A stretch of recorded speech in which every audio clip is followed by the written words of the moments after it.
Hi, everybody, and welcome to my third lecture in the series of four on the internet, globalization, and digital culture. We're focusing this week on social media.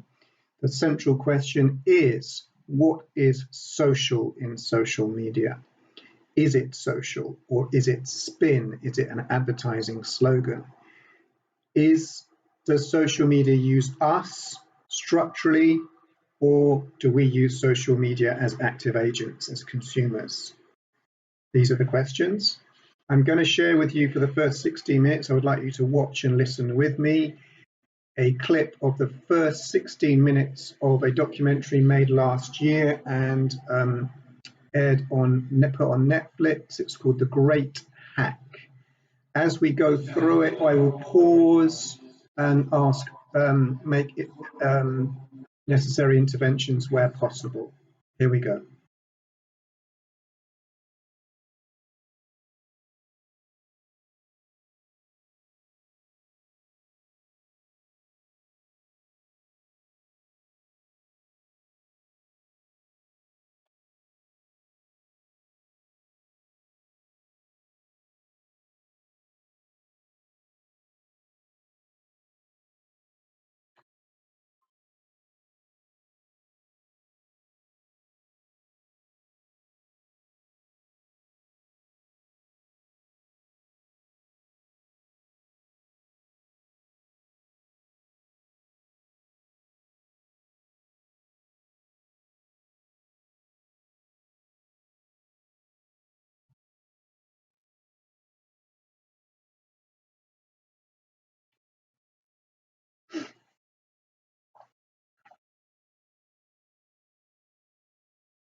Okay, we can all ask ourselves this question.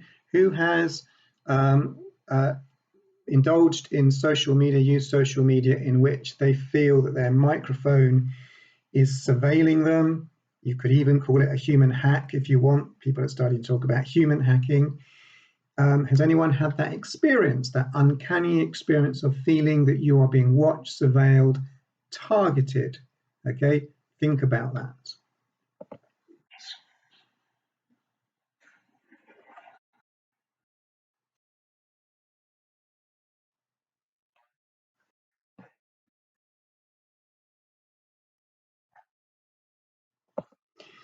Your behavior through social media, through YouTube, through Twitter, through Zoom, through Google, through Instagram, your behavior is being predicted and influenced. So it's very important to understand that from a political, economic, structural perspective.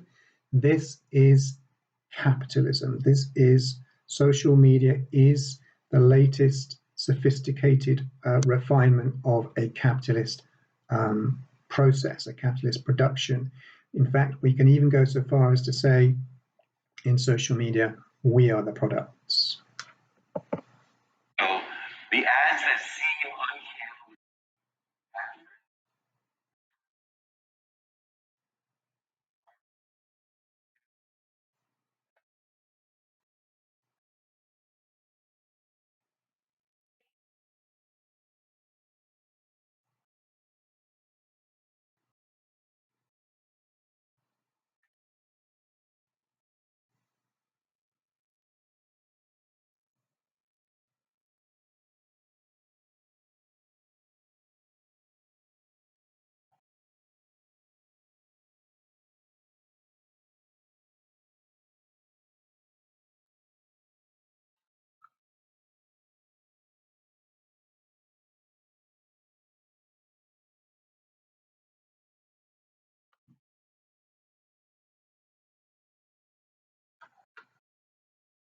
So the dream of a connected world, we're talking about on an unconscious level. We're talking about advertising. We're talking about, the power, going back to the beginnings of where advertising began in terms of mass media propaganda in the early part of the 20th century.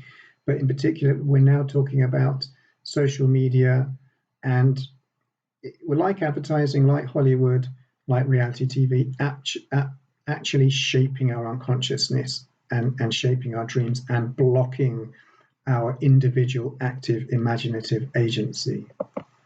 Place where everyone can share general experiences and feel less. Does social media make us feel less alone? I've done a little bit of research into this, and the only positive research that I can find on social media is that produced as promotional material by actual social media companies.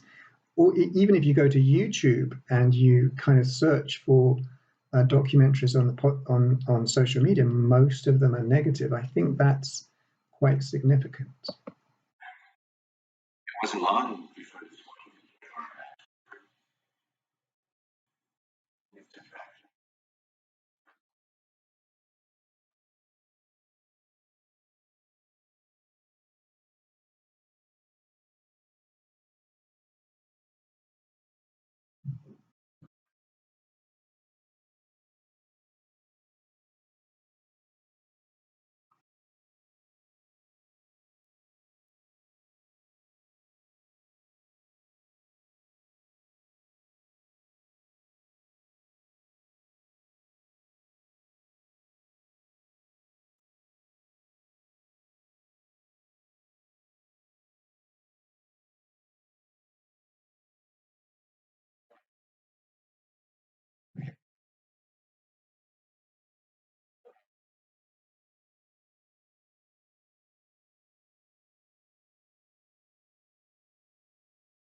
So, are we buying or are we being sold?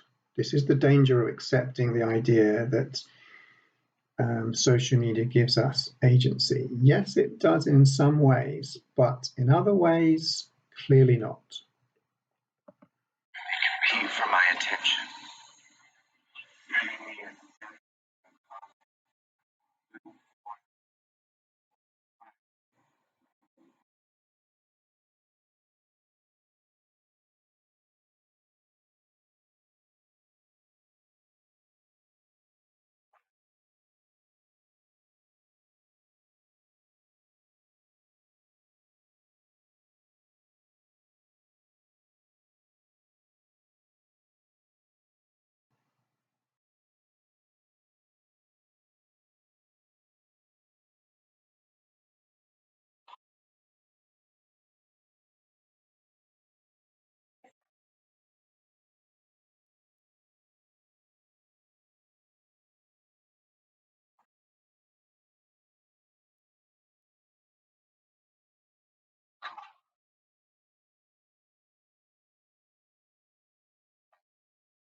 Here we're talking about something that George Monbiot picks up on. I think I've shared with some of you guys already. This is the idea that social media and the internet are being used, well, social media in particular, not the internet in general, by right-wing conservative Republican regimes, authoritarian regimes, to unlock democracy and to manufacture democracy, to manufacture consent for a neoliberal politics in which people are increasingly losing control of their own lives.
this documentary was made last year before the pandemic, and he's asking the question that is even more relevant today because of the pandemic: who's feeding us fear? Not that the pandemic's not real, not that we don't rely on the media for factual, objective information about what's going on in the world with regard to the pandemic, but what power is it delivering through social media, the way we are beginning to live our lives online? What power is it delivering to authorities, to the Bolsonaros and Johnsons and Trumps and Putins and Xis of this world?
Okay, I'm going to pause it there. So it's a brilliant documentary. I recommend that you all watch all of it, but the main thrust of it is big data, surveillance, and advertising. But I want to have a broader focus now in the lecture on social media, and back to those two key questions: what is social in social media, and what is the relationship between agency and structure vis-a-vis social media, vis-a-vis us as agents? Do we have any power? So I'm going to turn now to the lecture notes, if I can just get them on the screen here. Just bear with me. Let's just put this down here. A bit of technical manipulation going on. Sorry for the interruption. Not very professional or smooth, but there you go. Okay, let's put that there. And now we open the file. There we go. Okay. So please now look at the, we've watched the first 16 minutes of The Great Hack. We're now turning to the first point on the lecture outline: globalization and communities. So just to link with some of the things that we discussed 2 weeks ago, and last week as well, actually, the idea, so we've got this idea of community. So community, traditionally speaking, is people who live in a village, a small area together, a small group of people, relatively small group of people, in which is a shared physical, real, objective space. People know each other, and communication and culture is less filtered, less mediated. The question about social media is it possible to recreate a community virtually? What is it the same as a real community? Is it better? Is it worse? Okay. So clearly, as we've discussed already, globalization means increased population flows. Population flows started to change in the human world up to 2,000 years ago with the agricultural revolution, but in particular 200 years ago after industrialization and urbanization. This saw huge disruption of local communities and families where people would migrate to the cities for work, for employment.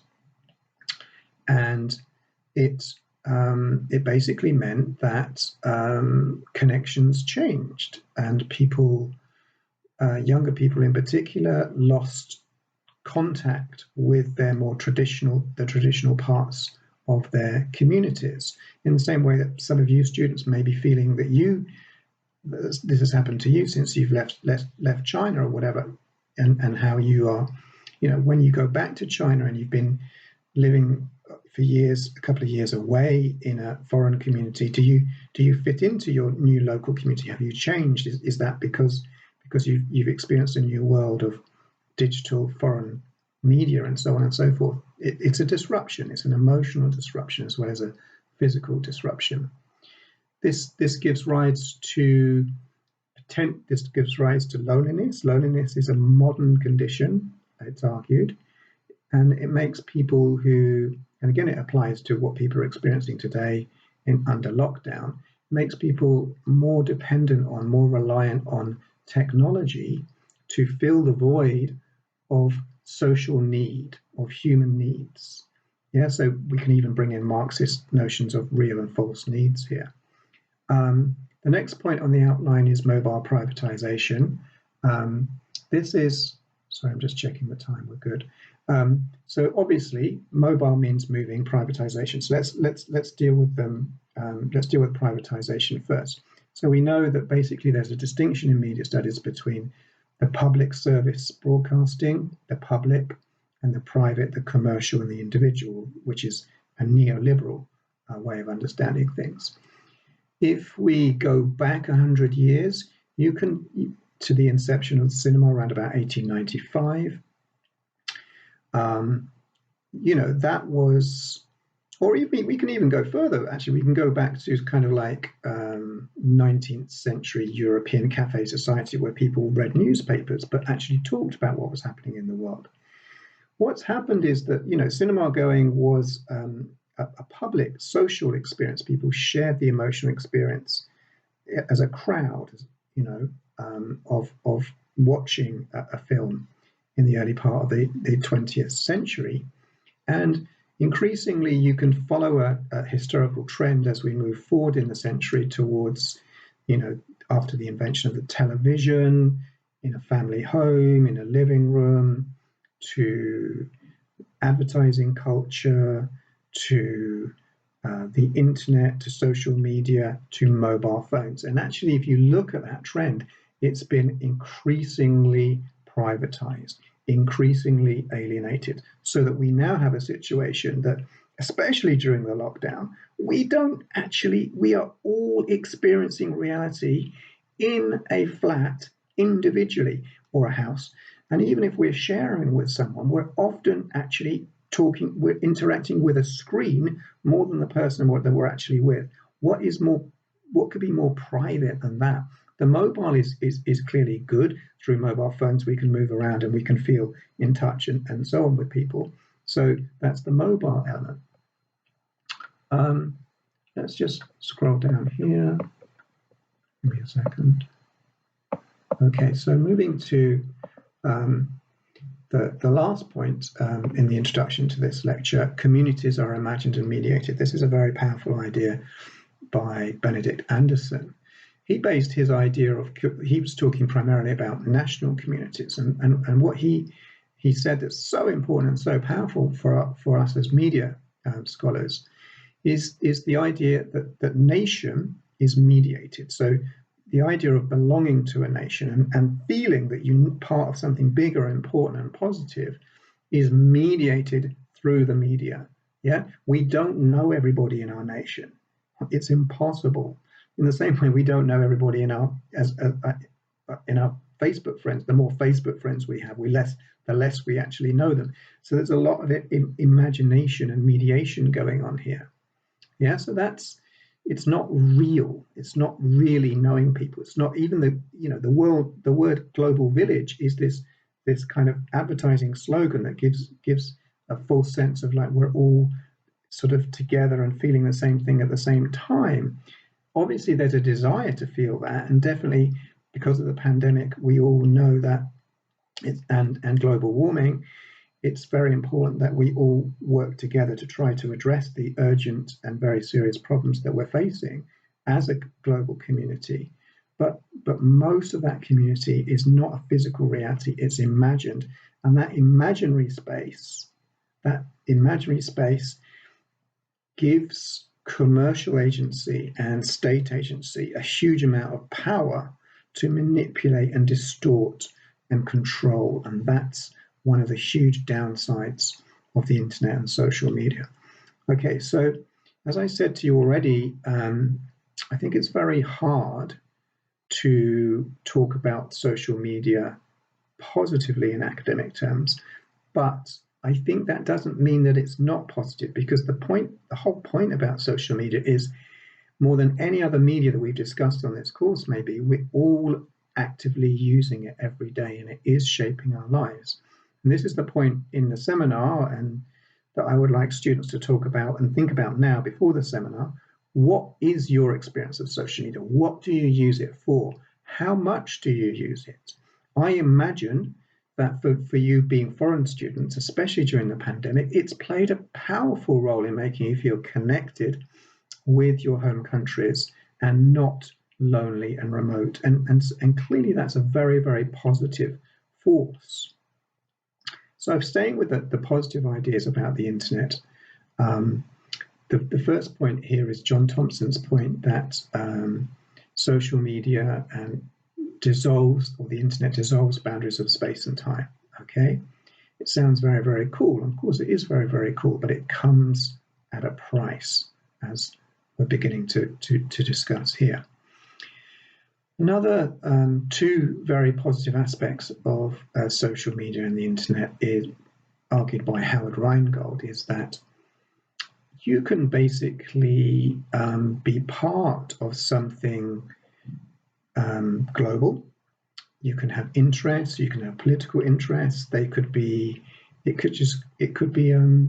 interested in being an interest in dogs or stamp collection or anything, but you can associate with people all over the world. You can make connections, and you can share experience. You can mediate your experience, but there's recognition, there's identification going on, all these positive human needs. So it's a great, we must not deny the fact that social media is a way of making people, at the very least, feel connected with people that they want to associate with, and people who have common interests with them, people that are interested, have the same politics or religion or whatever, as we've discussed already. And who's to say? And even don't forget that one of the big uses of not social media in particular, but the internet is dating. So potentially you can meet people that you've never, you can cast a wider net when you're trying to meet people.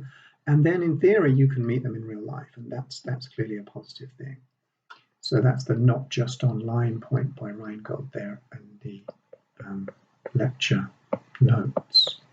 If you are a minority, ethnic minority, race minority, sexuality minority, where you live, if you suffer from persecution or alienation as a result of your identity, the internet, according to Reid, gives you the opportunity to destigmatize yourself, to feel connected with people who have exactly the same experience socially. So that's the sense of liberation and freedom that the internet can give you.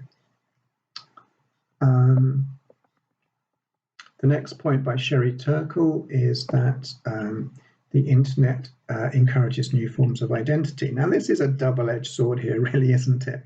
Because we all know that, you know, we can try to make ourselves look good or interesting, and actually, in theory, maybe it's more difficult using cameras and video and so on. But in theory, you can actually pretend to be somebody that you're not.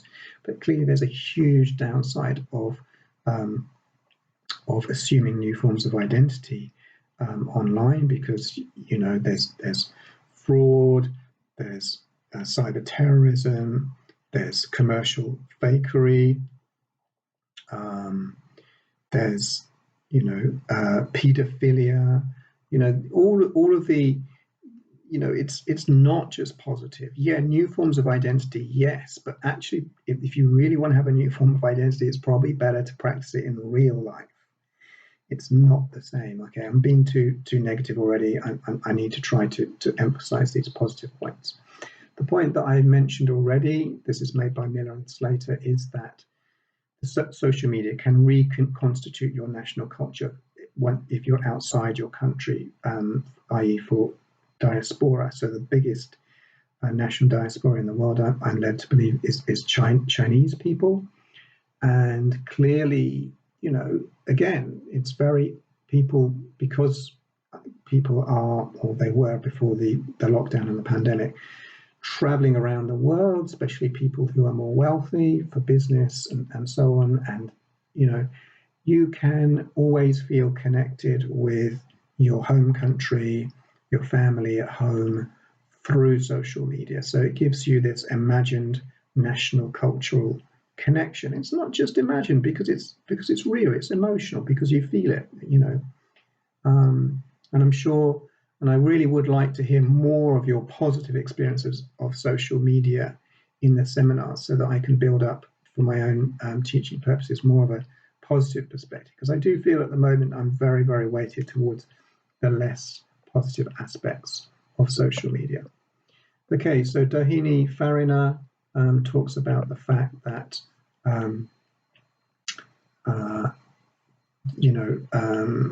virtual communities, social media, these are not real communities. So clearly, yeah, it's, you know, just think of Facebook, think of WhatsApp. I have a community on my Facebook of people, some people that I've never met, some people that I'd like to meet, some people that I have met, family and friends, they mix together. But I think one of the big dangers of this not real community online is, and that's reflected in research, is that it becomes a bit of a, people tend to form little cliques that are of shared political belief and assumptions. So it becomes a little echo chamber politically. And in a real community, you've got that healthy balance of and diversity and range of identities and interests and values and politics. But I think the danger of a virtual community is that you just become, you form your own community, and it's like a little bubble. It's like a bubble, and you don't see outside of your bubble. And I think that's in the Great Hack. That's what they're talking about. You know, cleverly, all this research that takes our big data and uses algorithms to target adverts, political ads at us. They encourage us to live in a little political bubble that then links with mainstream politics and plays into the hands of power. So there's a big problem here. So what Norris talks about, how social media aids bonding but not bridging. Okay, so what does that mean? It just basically means that bridging is a more kind of integrated, deeper, fuller physical sharing of physical space community, whereas bonding is just something a bit more superficial, you know, a bit, again, I don't want to stereotype American culture, but that kind of superficial, have a nice day, smiley faces, emoticons, emojis, you know, think about it. I mean, always best to use examples, I think, in here. Think about when I'd certainly use WhatsApp, and think about those little emojis that we use, those smiley faces and stuff. How many times have you actually felt lonely, sad, depressed, anxious, you know, and you've contacted someone on social media and you've used a smiley face to try to give the sense that you are happy when you're actually not. Maybe you don't, maybe you use an unhappy face, but that's always the danger, that you create this false persona that isn't really who you are. And that's a dangerous thing socially and psychologically. So another problem with social media is that the more time we engage in online communities and social media, the less time we are spending in the real world and real communities. So again, think about the lockdown and how the lockdown has forced us into our homes, onto our screens, and people are doing that next door, but you're not actually speaking to your neighbors in real life. You know, we're all part of physical communities, streets, flats, and so on, but we are increasingly just actually engaging politically and socially with other people through that screen. And that screen is not an instant screen. That screen is politically connected and commercially connected to power. So, yeah, big danger here that we actually, and scientific research begins to bear this out as well. The idea that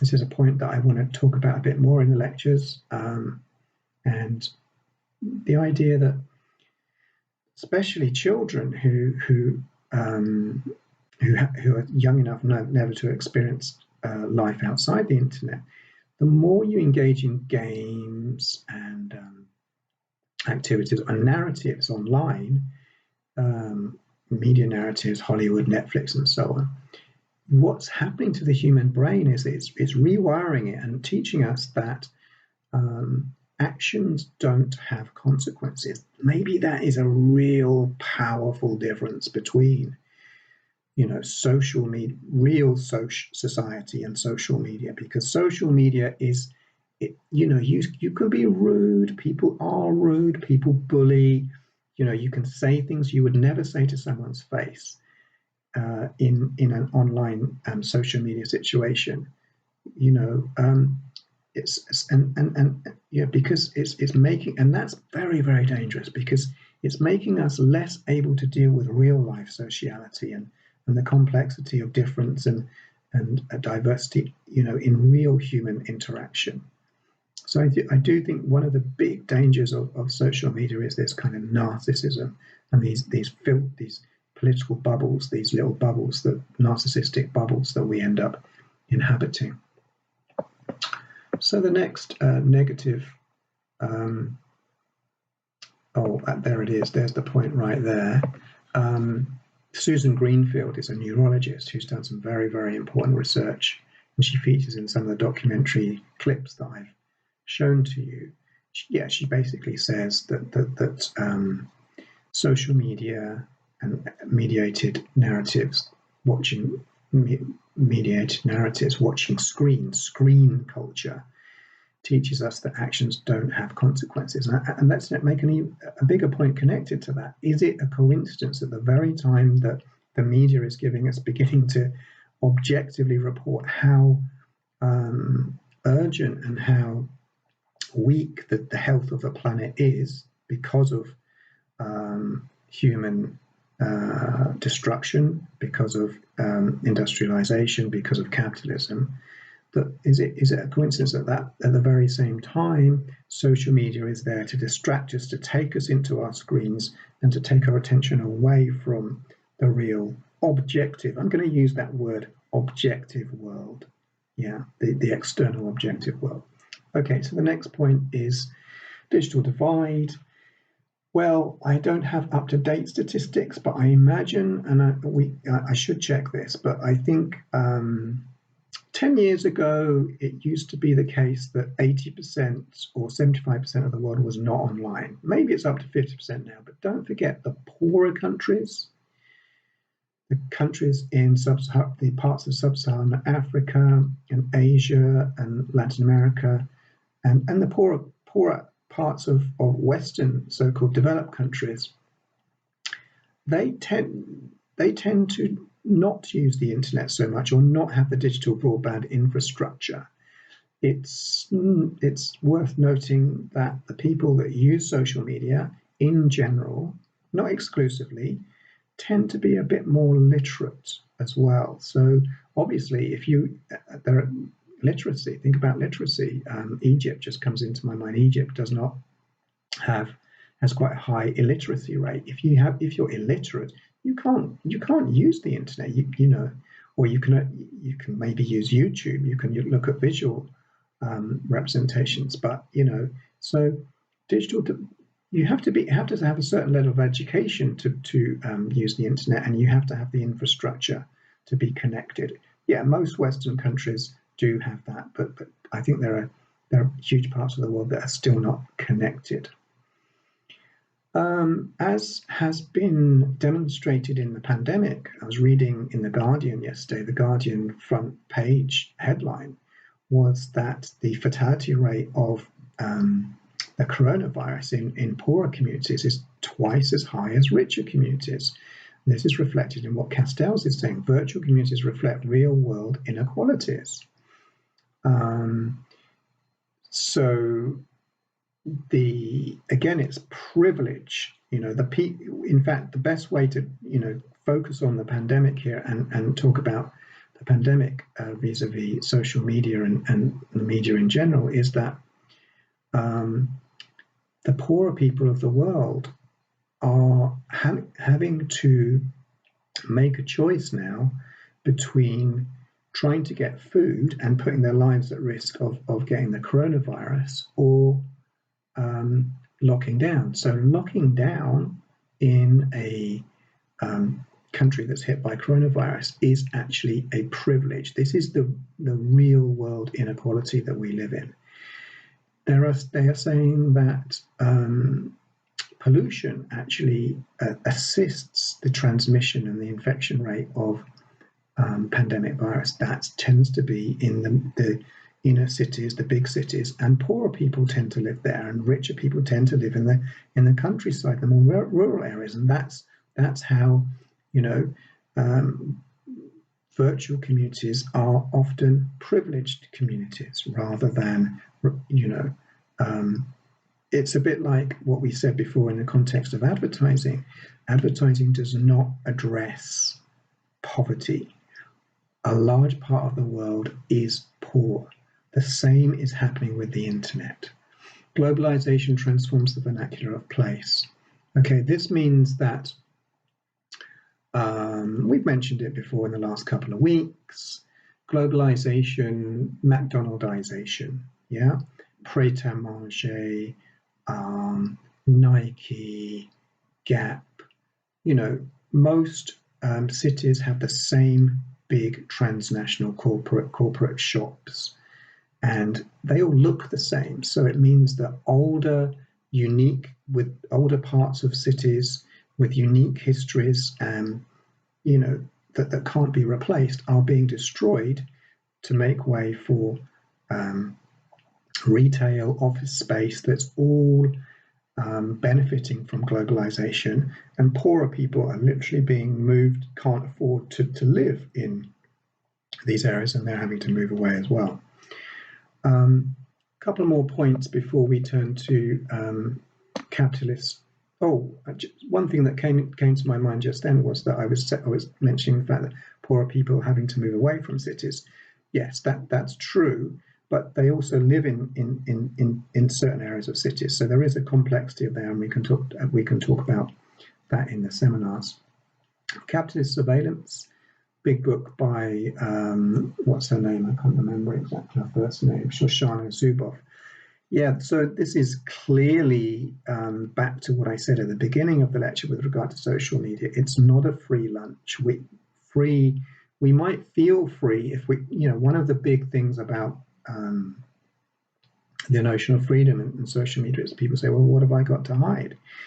Well, maybe you've got nothing to hide, but if something goes wrong in your life, or if you're applying for a job later and you said something politically a few years earlier on social media, and that stops you from getting a job, then you're going to realize that you have got something to hide. We've all got something to hide in a country, in a world that is increasingly becoming divided.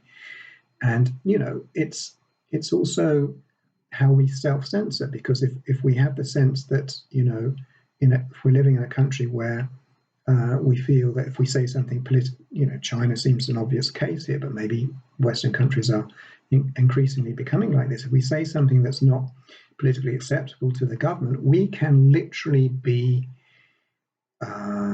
ostracized, punished, depending on what it is. So, this surveillance is becoming internalized, an internalized panopticon, if you like. And don't forget also that as I said at the beginning of the course, the internet is, in fact, it's worth stating this point. Historically, the internet and consumerism, let's just say consumerism, that the internet has become like an amazingly powerful tool of consumerism. At the end of the Second World War, when all the huge companies that were basically profiting from the war, and the end of the Second World War, when they had to stop making profits, consumerism became, that's when there was the research into a global internet network started to begin, because it would be a way of globally enabling consumerism. So we're talking after this. A lot of people think that the internet began 30 years ago. Well, actually, the research began in commercial terms after the Second World War, but also in defensive military terms as well, through the Pentagon as well. So at the very inception of the internet, it was designed as a tech piece of technology for surveillance. So and that surveillance typically can then be applied to capitalism and consumerism. And so it's not just military political surveillance, it's consumer surveillance. And that's what people don't realize, because they accept the lie that, the consumer sovereignty, that you are, that this is all for you. This is to make your world better, to improve your world. There is always a price to pay. And I think we're beginning to learn what that is. Okay, Creeping Normalcy is a particularly interesting part of the documentary that I shared with you last week. Stare Into the Lights, My Practice Remember, an independent documentary made 2 years ago. I'm still thinking and developing the concept. So as I did just now with The Great Hack, I'm going to show you the clip, the 60-minute clip, and we can discuss it in the seminars. Okay, so that's everything that I want to say about social media today. I look forward to seeing everybody in the seminars this week. Bye for now. Bye.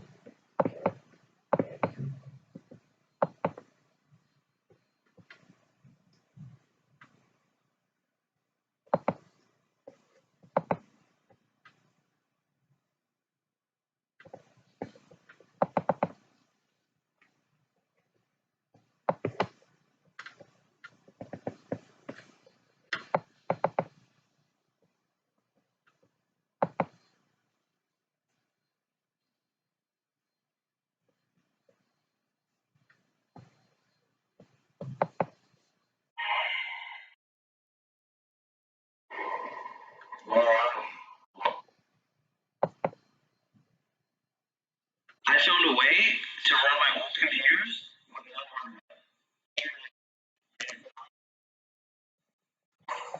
Sorry about that.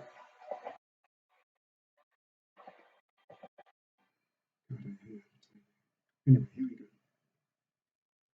117. While all this is happening right in front of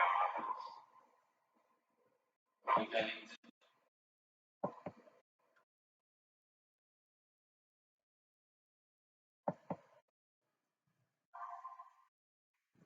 Is it going to appear? Finding the place. Here we go.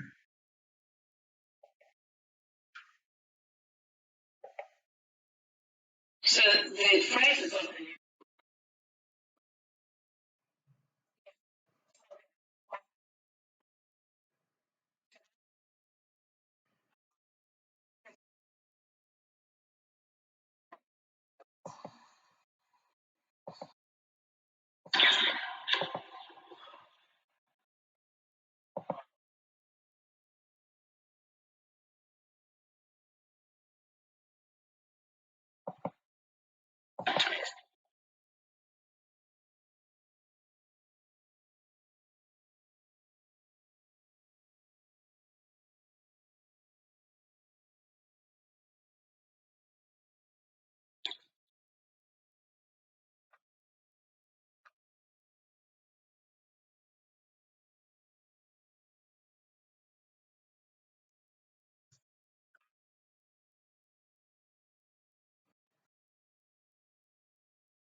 if you're a more physical person.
This is such an important point, guys, because okay, it's not directly related to social media, it's definitely related to surveillance and the internet. So we live in a CCTV, closed circuit television culture. In fact, I think Britain has the highest concentration of CCTV cameras in the world, so I've heard.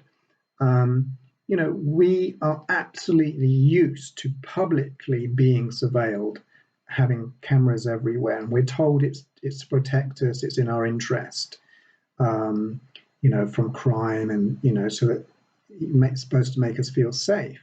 But if we actually individually start using our cameras, In the same way, anonymously with people that we don't know, it's absolute. We see it in a different way. We see it as offensive and invasive, and this is what's very interesting about this idea of creeping normalcy. This idea that you know.